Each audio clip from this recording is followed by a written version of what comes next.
I pozdrav svima, ja sam Serbian Tech Guy, evo nas u još jednoj novoj epizodi i danas ćemo da radimo review i prvo uključenje Raspberry Pi-a. Ne first boot kao boot sistema, nego samo priključivanje glavnih komponenti koje su potrebne za rad ove stvarčice. Veoma zanimljivo, nadam se da će vam biti još zanimljivije kada budete vidjeli šta sve ovo može da radi u narednim klipovima. Pa da vidimo šta ima.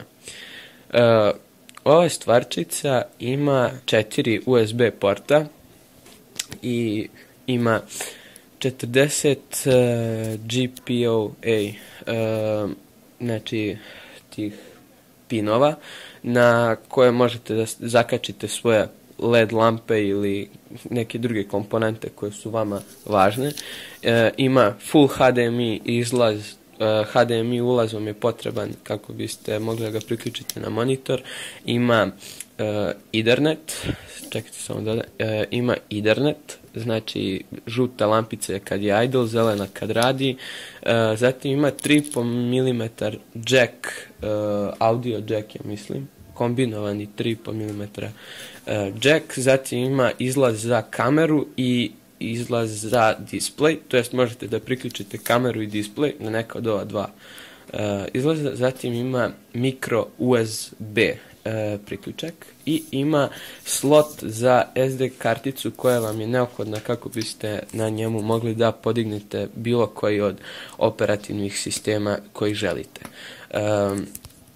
Pa da vidimo kako i šta treba ovdje da se priključi. Znači u ove slote ubacit ćemo miš i tastaturu, to jest u prva dva slota. Nisam ovo najbolje uspio da snimim zato što sam jednom rukom snimao, a drugom sam priključivao, tako da bilo je malo nezgodno. Znači u prva dva slota, bilo koja dva, možete da uključite miš i tastaturu. I znači kada priključite to, pored toga stavite dongle, to jest donji, to je mali Wi-Fi adapter koji vam služi da možete da vidite sve okolne Wi-Fi access pointe i da možete da se povežete na njih. Zato što on Wi-Fi ugrađen nema, već mi je potreban eksterni, tako da ćemo sad staviti dongle.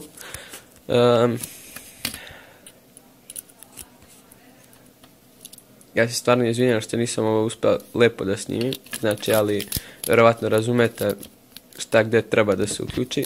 Evo vidite kako treba to da izgleda.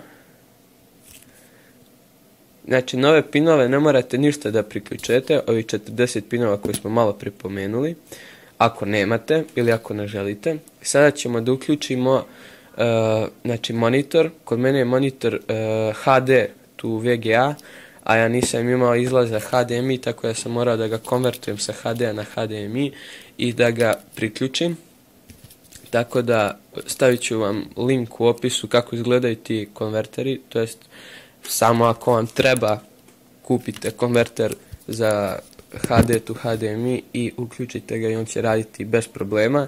Što se tiče napajanja, punjač bilo kakav, znači micro USB ili 3,5 mm, znači jack od 3,5 mm možete da uključite ili u onaj drugi slot ili u micro USB slot. Ja koristim punjač sa mog mobilnog telefona ili neki drugi, znači bilo šta, samo što je da je priključen na neki izvor energije koji će njemu da daje, znači taj da ga puni u stvari, zato što on baterije nema. Baterije također možete da prikačite na njega, ali za to vam je potrebno već neko malo veće znanje i iskustvo. Tako da to je to. Sada da uključimo ekran, to je sve da vidimo.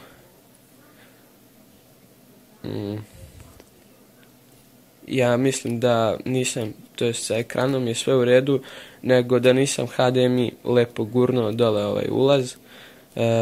Tako da to je to. To bi bilo to. Lajkujte, šerujte, subscribeujte i obavezno komentarišite. Poz!